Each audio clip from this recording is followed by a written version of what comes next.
우리 말씀 제목 한번 읽어보겠습니다. 시작. 예배 성공 두 번째 방향 전환입니다. 우리 지난 주일부터 예배 성공이라고 하는 주제로 말씀을 나누었습니다. 우리 계속해서 나눌 텐데 성공, 이 성공이란 단어를 우리가 어떤 물질적인 것에만 성공을 붙일 게 아니라 어떤 세상적인 것이나 눈에 보이는 것이나 어떤 성취에만 성공을 갖다 붙일 게 아니라 우리가 예배의 성공을 같이 연결하는 예배 성공자가 다 되시기를 소망합니다. 하나님 앞에 서게 되는 날이 있을 거예요. 우리가 인생을 다 떠나게 되고 이 세상 떠나서 하나님 앞에 딱 서게 될 때 하나님이 나의 인생을 딱 돌아보시면서 참 성공한 인생이다 라고 하시는 평가의 기준이 뭘까요? 돈 많이 벌어서 너는 참 성공했구나, 아니면 높은 자리에 있어서 성공했구나, 아니면 이걸 이루지 못해서 또 실패했구나, 어떤 눈에 보이는 것으로 성공을 칭찬하시지 않을 거예요. 하나님께서 저와 여러분들의 인생 가운데 너의 인생은 성공한 인생이라 말씀하실 때 너는 예배에 있어서 성공자였다라고 하는 최고의 상급의 주인공들 되시기를 거듭 축복합니다. 그래요. 그래서 지난주 예배 성공 첫 번째 시간으로 우리가 먼저는 뭐부터 중요했습니까? 하나님의 임재를 갈망하는 예배자가 되자 했습니다. 예배는 하나님이 오시는 시간, 그리고 우리와 함께 하시는 시간입니다. 우리를 만나시는 시간이 바로 예배라 했습니다. 때문에 하나님의 임재라고 하는 것은 하나님이 우리와 함께 이 시간 교제를 누리는 그런 의미가 있다라는 거예요. 그래서 하나님은 이 임재 가운데 우리를 예배를 통해 기다리고 계십니다. 우리가 사람 간의 관계에서도 누군가 나를 기다린다고 한다면 우리가 그 자리에 나가야 될 이유가 반드시 있지요. 그런 것처럼 하나님께서 예배를 통해서 나를 기다리신다고 한다면 우리는 반드시 이 예배의 자리에 나와야 될 이유는 분명합니다. 사랑하는 여러분, 하나님이 예배를 통해서 저 여러분들을 기다리고 계십니다. 그리고 만나시기를 더 원하십니다. 그런 만남의 풍성함이 있는 오늘의 예배가 되기를 또 간절히 기도합니다. 그래서 지난주에 말씀에서 다윗이 얼마나 하나님의 임재를 소망하는 사람이었는가 우리 알아봤죠. 하나님의 임재를 다윗이 얼마나 소망했는가, 바로 법궤를 옮겨오는 과정만 보더라도 다윗이 얼마나 하나님의 임재를 사모했는지 알 수 있습니다. 왜? 법궤는 하나님의 임재를 상징하기 때문이죠. 그래서 하나님을 모시는 거예요. 하나님의 임재를 상징하는 법궤를 모실 때 다윗이 춤을 췄습니다. 기뻐했습니다. 찬양했습니다. 자, 우리도 그런 다윗처럼 이런 예배의 기쁨과 감격이 있으면 정말 좋겠는데 왜 우리는 예배의 감격이 사라지고 예배의 감동이 무디어지는 이유는 뭘까요? 혹시 예배 가운데 임재하신 하나님을 만나려고 하는 그 열망이 없는 건 아닐까요? 우리가 오늘 하나님께 예배할 때 하나님 만나기를 소망해 기대하면서 여러분 오신다면 그런 기대감 가운데 하나님은 그의 살아계심을 분명히 나타낼 줄 우리는 믿습니다. 우리가 누군가를 사랑하는 사람을 만날 때 기대감과 설렘으로 만나지 않습니까? 우리가 모든 예배 때마다 하나님을 내가 만난다라고 하는 그 기대감, 설렘으로 나아올 때 하나님은 살아계심을 경험하게 됩니다. 여러분, 오늘도 그것처럼 하나님 만나기를 소망하는 마음으로 오셨죠? 하나님 만나는 그 소망으로 억지로 오신 거 아니고 등 떠밀려 오신 거 아니고 하나님 만나기를 소망하는 마음으로 오셨죠? 그 소망하는 마음 가운데 하나님의 은혜 부어주시기를 또한 소망해요. 또한 하나님의 임재 앞에서 다윗은 어떤 예배자였습니까? 거룩한 옷을 준비한 사람이었어요. 왕복을 벗었습니다. 이스라엘의 왕이 되었음에도 불구하고 하나님의 임재 앞에서는 자신의 권위와 그리고 화려한 왕복을 벗어버리고 하나님을 맞이하는 거룩한 에봇을 입고 주 앞에 나아가 하나님을 맞이하고 있습니다.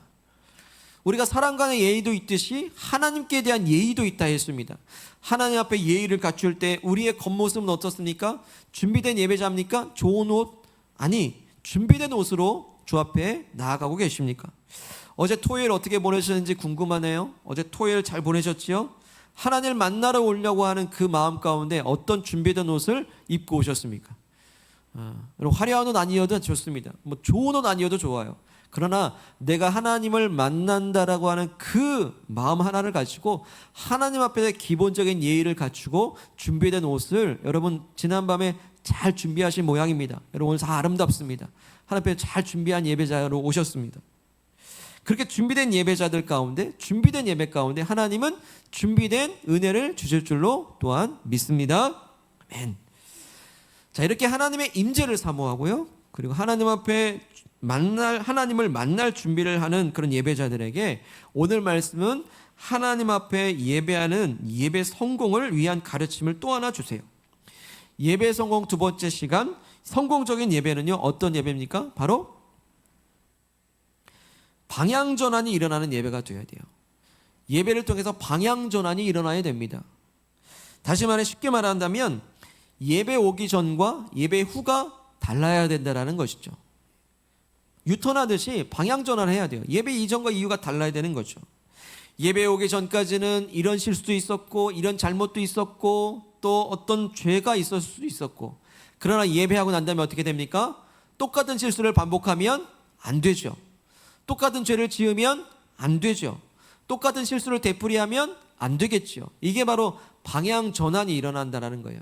예배는 그런 방향 전환이 일어나야 돼요. 예배는 능력이기 때문이에요. 예배는 만남이기 때문에 그렇습니다. 오늘 말씀에서 등장하는 다윗의 이 모습을 보게 되면요, 다윗은 역시나 두 번 실수하지 않는 걸 보게 돼요. 똑같은 실수를 반복하지 않아요.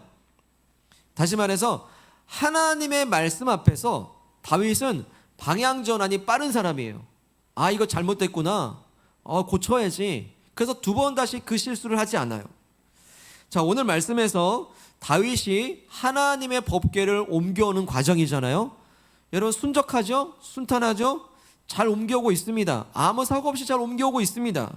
그런데요, 사실은 이게 두 번째예요. 이번 직전에 법궤를 옮겨오는 과정이 있었는데, 처음에 법궤를 옮겨오는 과정에서는요, 큰 사고가 있었어요. 큰 실수가 있었습니다. 자, 다윗이 처음에 법궤를 어떻게 옮겨오고 있는지 그 과정을 한번 살펴보죠. 법궤는요, 이전에 아비나답이란 사람의 집에 법궤가 있었어요. 근데 이 아비나답의 집에서 법궤를 옮겨오려고 할 때에 다윗이 준비한 게 있는데요, 아무것도 태우지 않았던 새 수레, 새로운 수레를 준비합니다. 아마도 법궤니까 아마 새로운 수레를 준비했나 봐요. 정성껏 준비했나 보죠. 그리고 그 법궤를 거기다 실었습니다. 그리고 거기에 그 수레를 아비나답의 아들 우사와 아효가 그 수레를 몰았던 겁니다. 자, 그런데 얼마나 갔을까요? 법궤를 실은 이 수레를 끌고 가던 소들이 무슨 일인지 막 흔들린 거예요. 뛴 거예요. 갑자기 뛴 겁니다. 그러자 옆에 있던 우사가 어떻게 할까요? 반사적인 행동으로 법궤를 붙잡아요. 떨어지니까. 여러분, 당연하지 않습니까? 이 거룩한 법궤가 막 흔들리고 떨어지는데 흔들리면 떨어지면 안 되잖아요. 저도 잡았을 것 같아요. 반사적으로 그 법궤를 붙잡았을 것 같아요. 그런데 상식적인 이 행동, 마땅한 행동, 어쩌면 나도 그렇게 했을 것 같은 그런 행동이었는데 하나님이 갑자기 우사를 치십니다. 그리고 우사는 그 자리에서 즉사를 하고 말아요. 죽어요. 왜일까요? 우사가 잘못된 일을 한 것도 아니고 바른 일을 한 것이고 법궤를 보호하기 위해서 그렇게 한 것인데 왜 하나님은 우사를 그렇게 순식간에 치고 죽게 하셨을까? 죽었을까? 그 이유는 바로 우사가 하나님의 거룩하신 영역을 침범했기 때문이에요.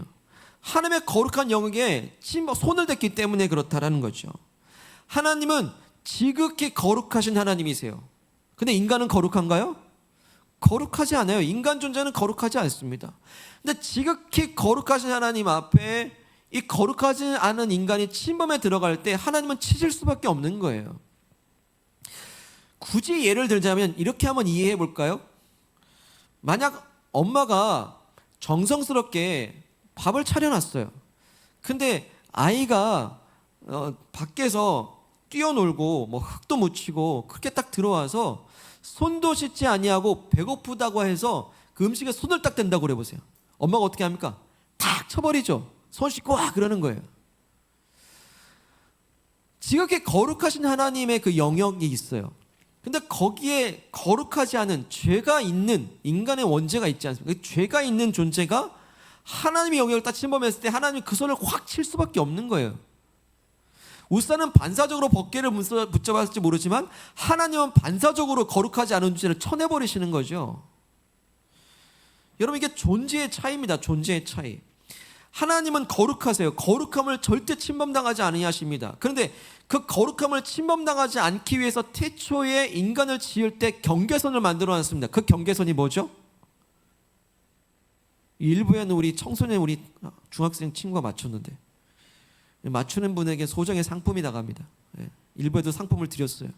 그게 뭡니까? 하나님의 거룩하신 영역과 거룩하지 않은 인간 피조물 사이의 그 경계선을 금줄을 쳐는 게 뭡니까? 선악과잖아요. 선악과. 근데 그것에 손을 대는 순간 어떻게 됩니까? 인간은 죽는 존재가 되죠. 마찬가지로 오늘 웃사는 거룩하신 영역을 침범한 나머지 바로 죽게 되는 거예요.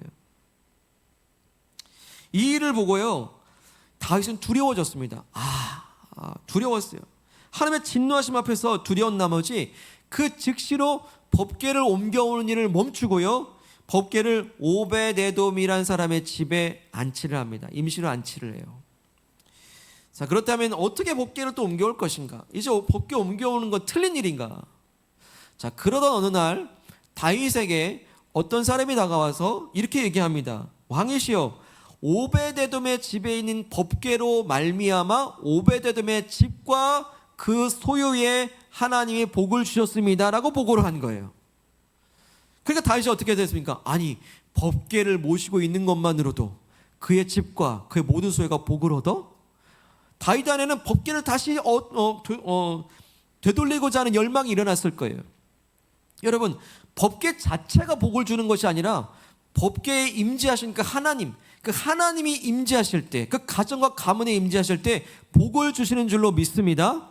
그런데 우리는 누구를 원하고 있습니까? 하나님을 원하지 아니하고 하나님의 임재를 소망하지 아니하고 그냥 이것 달라 저것 달라고만 하니까 복이 안 오죠. 진짜 복 받는 길은 복이신 하나님을 그 자체를 갈망하시길 바라요. 하나님이 가문 가운데 있으면 실제적으로 그 집이 복을 받는데 그 소유까지 복을 받을 줄로 믿습니다. 하나님 우리가 복 주시길 원하시는 분이에요. 그리고 구체적으로 주세요. 실제적 물질적 복으로도 주십니다. 가문의 본성으로 주십니다. 왜? 누구를 원하기 때문에? 하나님의 임재 자체를 원하세요. 하나님만을 원하십니다. 저도 이 일과를 마치고 집에 들어갔을 때 아이들이, 가족들이 나 자체를 맞이하지 아니하고 내 손에 들려진 어떤 과자 봉지나 아니면 뭐 치킨이나 아니면 다른 어떤 그 뒤에 있는 걸 원한다고 한다면 저희 존재감은 어떻게 됩니까? 그렇지 않죠. 나 자체를 원할 때, 아빠 자체를 원할 때 어이구 이쁘다 그러면서 더 좋은 것을 더 물어주는 게 아버지의 마음 아닙니까? 하나님도 막 같습니다. 하나님의 임재 자체를 소망하십시오. 하나님의 복 주실 줄 여러분의 가문과 소유의 복 주시기를 축복합니다. 한편 그 소식을 들은 다윗은요, 이제 더 열망이 일어나는 거예요. 법궤를 모셔야 되겠구나. 그래서 두 번째 시도를 합니다. 법궤를 옮겨야 되겠다. 자, 그렇다면 다윗은 이번에도 법궤를 실을 새로운 수레를 준비했겠습니다. 맞나요? 그랬을까요? 아닙니다. 이번에는 법궤를 옮기는 방법이 달라졌어요. 자, 어떻게 달라졌을까요? 그 생각할 시간을 조금 드려야지 좀 낫겠죠. 어떻게 달라졌을까요? 어떤 방법으로 바뀌었을까요? 예, 감사합니다. 12절 보시죠. 예. 12절 끝에 보시면 다윗이 가서 하나님의 궤를 기쁨으로 메고 오베데돔의 집에서 다윗성으로 올라갈세. 자, 13절 앞부분도 보실까요? 여호와의 궤를 맨 사람들이 6걸음을 감해합니다. 자, 법궤를 옮기는 방법이 어떻게 달라졌죠? 법궤를 어깨에 메고 온다라는 거예요. 법궤를 처음에는 새 수레에 옮겨 실었는데 이번에는 법궤를 어깨에 메고 왔다라는 거예요. 자, 이렇게 메고 왔다라는 거예요. 자, 다윗은 깨달았어요. 다윗은 처음에 실수를 통해서 자기가 뭘 잘못했는지 깨달았어요. 다시 말해 하나님께서 명령하신 게 있는데요, 반드시 법궤를 옮길 때에는 레위 지파 사람들이 어깨에 메고 옮기라라고 이미 말씀하셨던 거예요. 자, 함께 말씀을 읽어보도록 하겠습니다. 자, 민수기 4장 15절인데 앞에 PPT가 있습니다. 한번 읽어보겠습니다. 시작. 진영을 떠날 때에 아론과 그의 아들들이 성소와 성소의 모든 기구 덮는 일을 마치거든 고앗 자손들이 와서 맬 것이니라.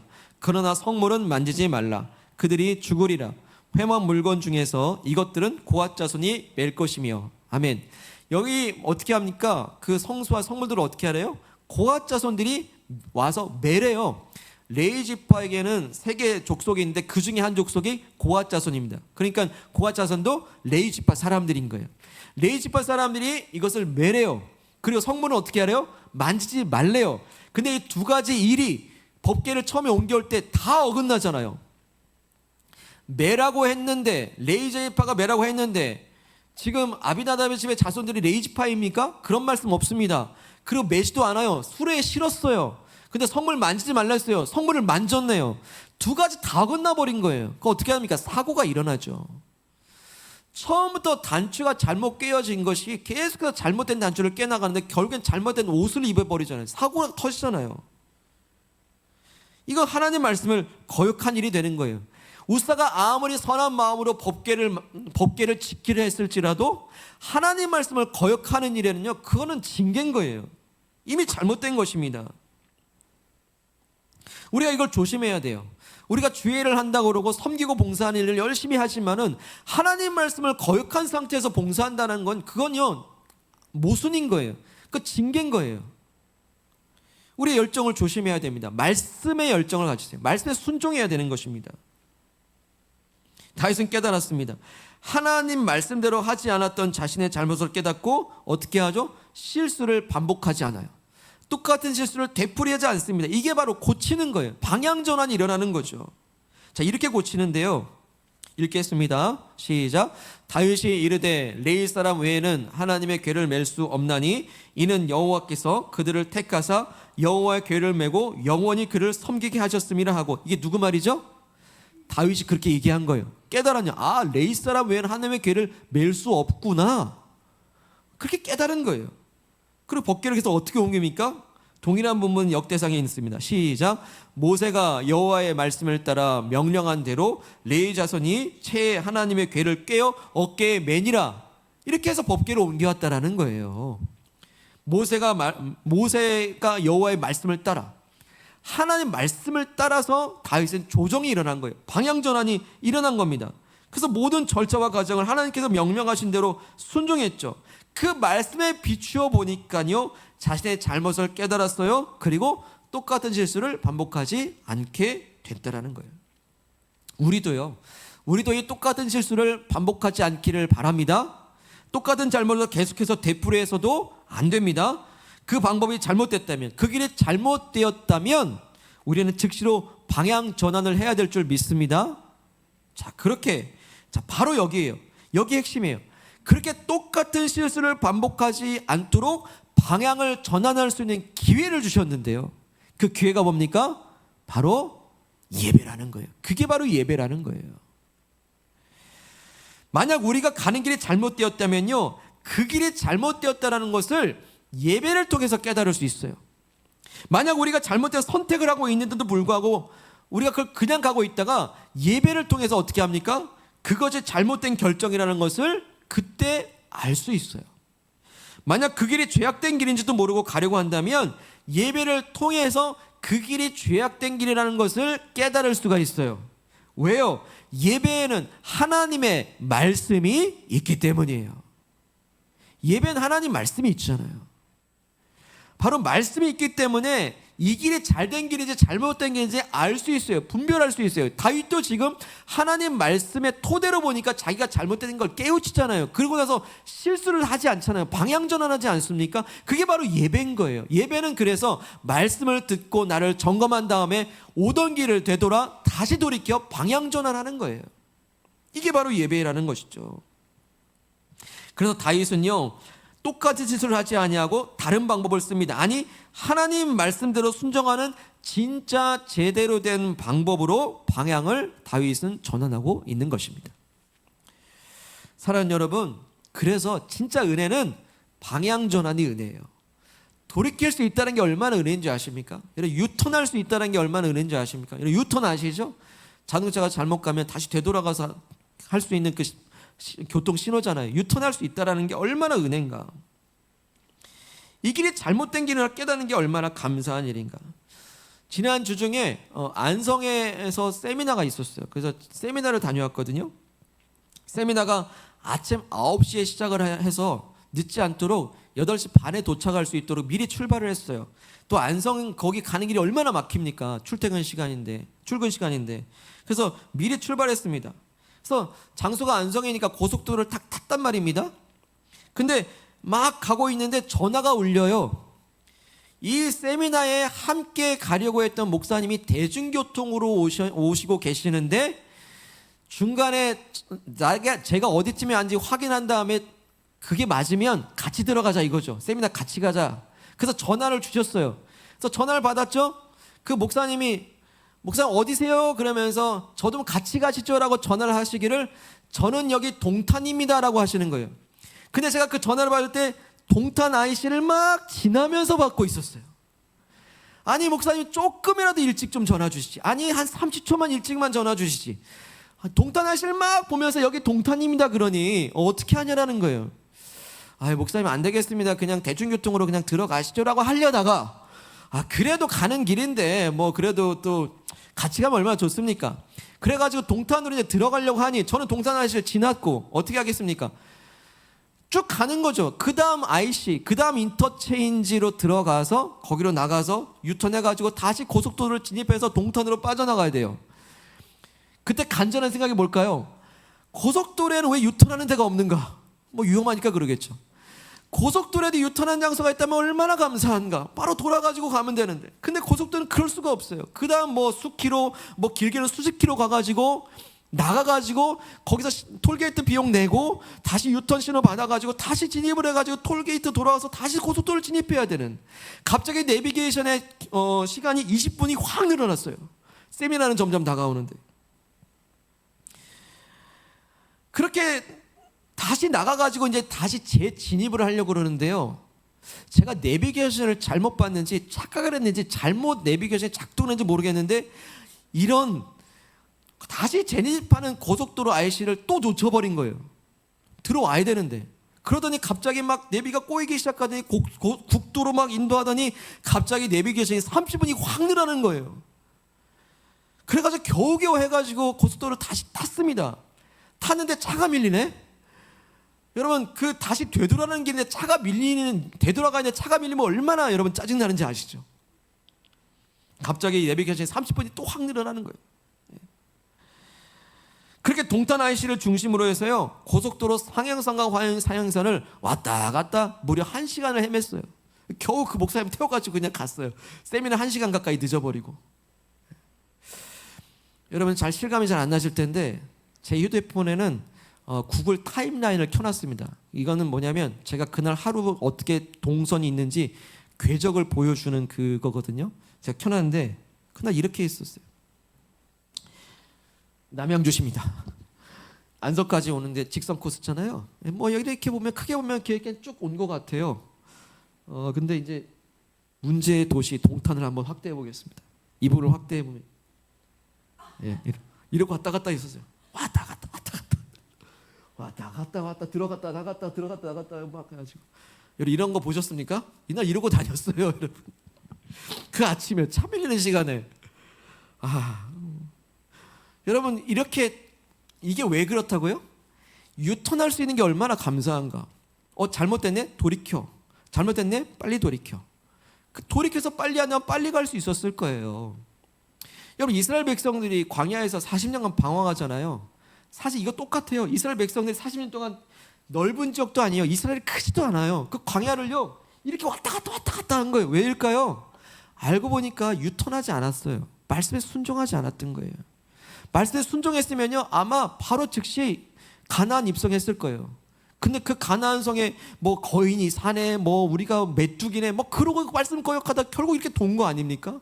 이 인생이 똑같아요. 말씀 순종하면 그만. 그래서 말씀 순종이 제일 지름길인 줄 믿습니다. 유턴할 수 있다는 게 얼마나 감사한가. 근데 여러분 바로 그렇게 유턴할 수 있는 그 은혜가 바로 예배임을 믿습니다. 예배는 유턴 차선이에요. 예배는 인생 고속도로에서 유턴할 수 있는 유일한 기회입니다. 예배는 내가 잘못된 길을 가고 있을 때 즉시 돌이켜 방향 전환할 수 있는 유일한 시간, 바로 예배임을 우리는 확신합니다. 바로 하나님께서 예배의 길을 열어놓으셨어요. 예수 그리스도의 피값으로 하나님 앞에 나아갈 수 있도록, 말씀을 들을 수 있도록 예배의 시간을 우리에게 열어주셨다는 사실이에요. 우리는 그래서 방향전환할 수 있어요. 바로 어떻게 그렇게 예배할 때마다 방향전환할 수 있습니까? 바로 하나님 말씀하세요. 예배를 통해서 저와 여러분들에게 늘 말씀하시는 거예요. 그래서 예배 유턴을 잘하면요, 인생의 길을 헤매지 않는다라는 사실입니다. 여러분, 말씀을 들으실 때 반드시 방향을 전환하는 실천과 순종의 길을 축복합니다. 그게 지름길이에요. 말씀을 듣고 유턴하는 게 얼마나 중요한지 여러분, 성지를 계속 틈틈이 소개해드리고 있는데 성지순례 다녀왔던 그 한 장소가 떠올랐어요. 소개합니다. 여러분, 꼭 제주 오름같이 생겼는데요, 마케루스라는 곳입니다. 이 하얀 불만 하나 꺼줘도 좋을 것 같아요. 네. 마케루스라는 곳입니다. 높아요. 높은 이 지역은요, 그 이스라엘 지도 보게 되면 이 사해바다잖아요. 사해바다 바로 옆에 있습니다. 높은 곳에 있어요. 그럼 여기 올라가면 어디가 보일까요? 사해바다가 보이겠죠. 아주 전경이 좋습니다. 전경이 좋아요. 자, 이 마케루스라는 곳은요, 헤롯의 아들 중에 하나인 헤롯 안디바의 여름 궁전이에요. 그러니까는 궁전은 따로 있고 여름이 되면 여름 피서하려고 이 궁전을 지은 거예요. 여름 궁전이에요. 이날 날씨가, 이 성지순례 갔던 날씨가 거의 40도에 육박하는 그 더위였어요. 더위 속에서 이 산 정상까지 이제 올라간 것이죠. 동영상입니다, 여러분. 제가 찍은 거예요. 효과음이 있어요. 사해바다 보이고, 전경 좋네. 막 올라가고 있네요. 앞에 80세 되신 목사님도 계시고 올라가고 계십니다. 어서 오세요. 어서 오세요. 올라가고 있는 겁니다. 굉장히 더웠어요. 자, 이렇게 해서 산 정상까지 올라간 풍경이요, 사실 별거 없습니다. 다 황폐한 무너진 곳이에요. 터만 남은 거죠. 아마 이곳이 그 헤롯 안디바의 궁전의 식당이다라고 누군가 또 얘기하시는 것 같더라고요. 여기서 연회도 이제 있는 거죠. 무너진 터들을 이렇게 딱 보는 겁니다. 산 정상에 올라가니까 풍경이 너무 좋아요. 제가 찍은 건데 앞에 사해바다가 보이고 풍광이 펼쳐져 있습니다. 바람이 시원하게 불고 너무너무 좋았어요. 그런데 이런 여름 궁전, 그리고 궁전이 있던 이곳, 그 풍광이 너무 좋은 곳, 그 높은 지대에 있기 때문에 요새로도 활용되었던 이곳인데, 이렇게 좋은 곳에 대반전이 있습니다. 대반전이 있어요. 어떤 반전이 있을까요? 이곳에 얽힌 사연, 바로 이곳이 세례 요한이 순교한 곳입니다. 세례 요한이 헤롯 안디바에서 참수당해 순교한 곳이 바로 이곳, 이 여름 궁전에서 죽은 거예요. 여러분, 세례 요한이 왜 죽었습니까? 실은 이 헤롯 안디바가 동생 빌립의 아내 헤로디아를 빼앗아서 자기 아내로 삼았어요. 나쁜 짓이죠. 동생의 아내를 자기 아내로 삼아버린 거예요. 그래서 세례 요한이 뭐라고 하냐면, 잘못됐습니다, 왕이시여, 그건 잘못된 일입니다라고 말씀했어요. 지적한 거예요. 근데 이 세례 요한을요, 그래도 그렇게 지적을 하니까 어떻게 합니까? 헤로디아가 앙심을 품고 그 연애를 이용해 가지고 꾀를 내 가지고 세례 요한을 죽입니다. 참수당한 것이에요. 그래서 죽은 거예요. 원래 이 헤롯 안디바는요, 세례 요한을 의롭고 거룩한 사람으로 내심으로는 존경했다고 해요. 게다가 세례 요한이 하는 말씀을 들을 때는요, 마음에 몹시 찔리더라도 달갑게 들었대요. 말씀 한번 읽어볼게요. 시작. 헤롯이 요한을 의롭고 거룩한 사람으로 알고 두려워하여 보호하며 또 그의 말을 들을 때에 크게 번민을 하면서도 달갑게 들음이러라. 예. 이게 바로 이제 헤롯의 이제 요한에 대한 마음이었던 거예요. 근데 여러분, 아무리 말씀을 달갑게 들은들 뭐 합니까? 결국 세례 요한을 죽이는데요. 말씀을 거역하지 않습니까? 동생의 아내를 빼앗은 일이 잘못되었습니다라고 말씀을 주시면 마음에 번민을 하면서 순종해야 되잖아요. 근데 아무리 달갑게 들으면 뭐 합니까? 세례 요한을, 그 말씀에 한 세례 요한을 죽이지 않습니까? 곧 아무리 말씀을 듣고 마음에 찔림을 받고 그 말씀에 아무리 감동을 받아도요, 그 말씀을 듣고 방향 전환하지 않으면요, 이렇게 사고 치는 거예요. 하나님께서는요, 세례 요한을 통해서 헤롯 안디바에게 기회를 주신 겁니다. 은혜를 베푸신 거예요. 그래도 말씀을 달갑게 듣는다 하니, 그래도 존경한다 하니 유턴할 수 있는 기회를 주셨는데 헤롯은 그 기회를 저버리고 말씀을 거역해요. 유턴하지 않아요. 방향 전환하지 않습니다. 그리고 그 말씀을 주신 세례 요한을 죽이고 마는 것이죠. 사랑하는 여러분, 말씀 정리하고 싶은데요, 이 고속도로 다시 한번 보세요. 그저 우리는 왜 고속도로를 탑니까? 남들보다 빨리 가려고 타요. 우리 인생의 고속도로, 남들보다 더 앞서가려고 인생의 고속도로를 타고자 합니다. 그리고 열심히 달려요. 하지만 이 고속도로 같은 인생일지라도요, 계속 직진만 하다가요, 결국 그 방향이 잘못된 방향이라는 것을 나중에 깨닫고 후회하는 사람 정말 많습니다. 여러분, 직진만 하면 뭐합니까? 방향이 잘못됐는데. 근데 그 잘못된 뜻조차도 모르고 살아요. 우리도 이렇게 실수할 수 있습니다. 또 잘못된 길을 가기도 합니다. 그리고 잘못하여 죄악의 길로 접어들기도 합니다. 그러나 그런 우리들을 위해서 하나님 예수의 피값으로 방향 전환할 수 있는 예배의 문을 여신 줄로 믿습니다. 유턴 차선 하나 열어주신 거, 그 유턴의 차선 하나 열어주신 게 바로 예배인 거예요. 우리가 방향 전환할 수 있는 그 유턴의 기회, 바로 예배임을 꼭 기억하시길 바라요. 오늘 다윗은요, 그 첫 번째 실수했던 그 실수를 되풀이하지 않습니다. 바로 하나님의 말씀이 잘못을 지적해주고 있고 보여주시기 때문이에요. 그리고 다윗은 그 말씀을 거역하지 아니하고 그 말씀 그대로 순종했더니 하나님의 법궤를 이제 안전하게 모실 수 있게 된 거 아니겠습니까? 이제 말씀을 들으시고 고민도 하십시오. 달갑게도 들으십시오. 때로는 찔림으로도 들으시길 소망합니다.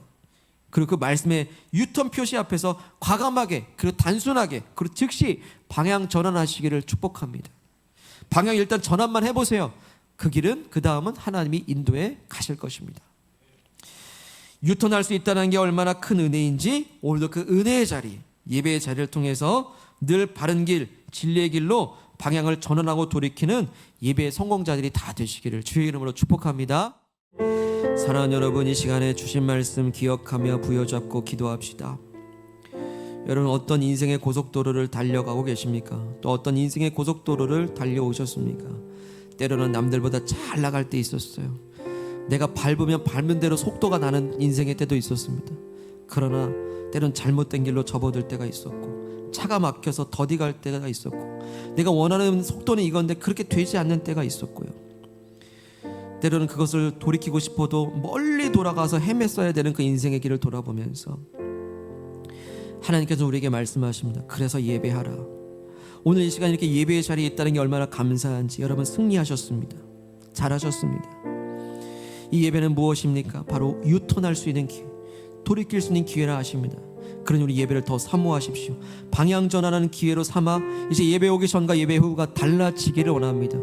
똑같은 실수를 반복하지 않아야 돼요. 똑같은 잘못을 이제는 멈춰야 됩니다. 이제 돌이켜 더욱더 거룩한 하나님의 형상으로 닮아가길 소망합니다. 주신 말씀 기억하면서 내가 예배로 승리하겠습니다. 예배로 방향 전환하겠습니다. 주의 말씀을 사모하며 순종하겠습니다. 우리 결심하며 기도하겠습니다. 하나님 감사합니다. 우리에게 말씀하여 주시니 감사합니다. 예배가 그런 것이었습니다. 예배를 사모합니다. 예배는 참으로 소중한 것입니다. 생명입니다. 잘못된 길을 갈 때, 그러니까 우리가 정말 죄악된 길을 갈 때, 잘못된 선택할 때마다 우리의 방향을 돌이키게 하시니 오늘도 우리 예배케 하시니 감사합니다. 주님, 우리가 돌이키게 하시고 돌아가게 도와주시고 하나님께로 돌아갈 수 있는 믿음이 되기를 간절히 원합니다. 아버지, 예수의 피값으로 우리에게 예배의 문을 열어주셨사오니 늘 예배로 승리하게 도와주시고 예배에 목숨 걸게 도와주시고 예배의 소망을 품고 나아올 수 있게 도와주시옵소서. 우리의 길을 돌이켜 주 앞에 나아가게 하소서. 아버지, 말씀의 순종만이 제일 지름길임을 고백합니다. 말씀하실 때 아버지 말씀에 순종하는 사람 되게 하셔서 말씀을 달갑게 들을 뿐만 아니라 그 달가운 말씀을 더욱더 순종하며 나아갈 수 있는 방향 전환이 있도록 인도하여 주시옵소서. 이끌어 주옵소서. 우리 한 번 더 기도하시기 바랍니다. 우리 기도하실 때 여러분 예배 오시기 전에 어떤 마음이셨습니까? 분주한 마음, 근심의 마음, 또 죄악도 있고 실수도 있고, 그럼 여러분 예배로 이미 승리하셨어요. 하나님 여러분을 사랑하십니다. 나를 사랑하십니다. 이제 돌아가시는 그 발걸음이 어떤 발걸음이 되시겠습니까? 이제 그것을 끊어내십시오. 실수해서 돌이키십시오. 죄악으로부터 돌이키십시오. 거룩함으로 나아가십시오. 이 한 주간이 그 말씀으로 승리하기를 결심하십시오. 이 시간 결심할 때 내가 오늘 돌이켜야 될 그 한 가지를 주 앞에 결단하면서 우리 합심하여 기도하겠습니다. 하나님 아버지 감사합니다. 말씀하셨으니 예배하였으니 아버지 하나님 이제 돌이키기를 원합니다. 돌이킬 것이 무엇입니까? 잘못된 결정입니까? 주님 돌이키게 도와주시고, 어떤 죄악의 길입니까? 돌이키게 도와주시옵시고, 잘못된 습관입니까? 돌이키게 도와주시고, 이제 아버지 하나님 더욱더 거룩한 하나님의 형상으로 전환되고 변화되어지는 은혜를 주시옵소서. 비록 환경은 그대로일지라도 내가 변화되어지는 예배자의 승리가 있기를 원하오니 주여 인도하여 주시옵소서. 하나님 아버지, 인생의 그 길을 돌아볼 때 남들보다 더 빨리 가려고 고속도로를 달려가고 또 지나온 세월 그렇게 열심히 달려왔습니다. 그러나 때로는 그 길이 더딜 때가 있었고 내 뜻대로 되지 않을 때가 있었으며 내 뜻과 상관없이 이리저리 헤맬 때도 있었음을 고백합니다. 주님, 이제 은혜 안에 우리를 허락하셨사오니 나로 그 예배의 자리를 허락해 주신 은혜를 감사합니다. 우리도 돌이킬 수 있는 기회를 주셔서 감사합니다. 그 인생의 걸음을 방향 전환할 수 있는 기회의 문을 열어주셔서 감사합니다. 내가 예배할 수 있도록 아들 예수 아낌없이 예수의 십자가를 피 흘림을 허락하여 주시고 그 예수의 핏값으로 예배의 문을 열어주셨사오니 이제 주님, 내가 주님을 예배합니다. 하나님, 예배할 때 말씀 들려주사 우리의 모든 걸음들을 말씀으로 점검해 주시고 말씀으로 비추어 주시어서 우리의 걸음들을 바르게 인도해 가시니 감사를 드립니다. 이제 말씀을 비추어서 돌이키길 원합니다. 우리가 돌이켜야 될 그 죄는 무엇입니까? 우리가 돌이켜야 될 그 잘못된 선택은 무엇이고 우리가 돌이켜야 될 그 잘못된 습관은 무엇인지 아버지 우리에게 보여주시니 이제 예배 이후로 더욱더 하나님의 형상을 따라서 거룩한 길로 다닐 수 있도록 인도하여 주시옵소서. 하나님 아버지, 늘 예배함을 통해서 이제 아버지 더욱더 자유케 도와주시고 진리의 걸음을 걸어갈 때에 나도 하나님을 닮아갈 수 있기를 주여 간절히 원합니다. 승리하게 하여 주시옵소서.